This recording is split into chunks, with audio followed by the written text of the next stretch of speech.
அன்று இரவுதான் தான் கண்ட தந்தையின் முகம் மட்டுமே அவன் கண்முன் வந்து சென்றது. ராணா சஞ்சயை சுட்ட இரவு அவனுக்கு நினைவிருந்தது.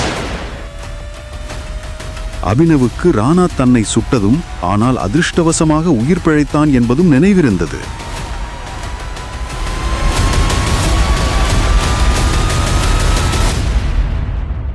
நீ உன் சொந்த கால்ல நடந்து வெளியே வர முடியும்னு நான் நினைக்கவே இல்லை. அப்படியா? என்ன பத்தி அவ்வளோ கவலையா உனக்கு?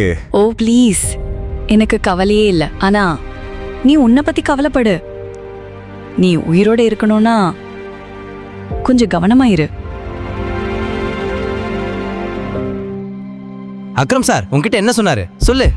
தேவை மாதிரி ஒரு கழுதை உன்கிட்ட ஏதாவது கேள்வி கேட்டா அதுக்கு பதில் சொல்லாதன்னு சொன்னார். உன்னனா? தேவன் அவனை திட்டினான். ஆனால் அபினவ் அதை கண்டுகொள்ளவே இல்லை. அந்த நேரத்தில் அவன் மனதில் பல முக்கியமான விஷயங்கள் ஓடிக்கொண்டிருந்தன. இதற்கு பிறகு விருந்தின் மீதமுள்ள நேரம் அனன்யா அபினவுடன் எதுவும் பேசவில்லை. என் வீடு பக்கத்துல இருக்கு, நாம அங்க போலாம்.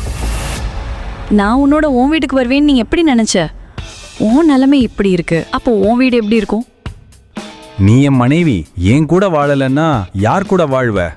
இங்க பாரு, இந்த மாதிரி மட்டமான லாஜிக் உன் பாக்கெட்ல வச்சுக்கோ.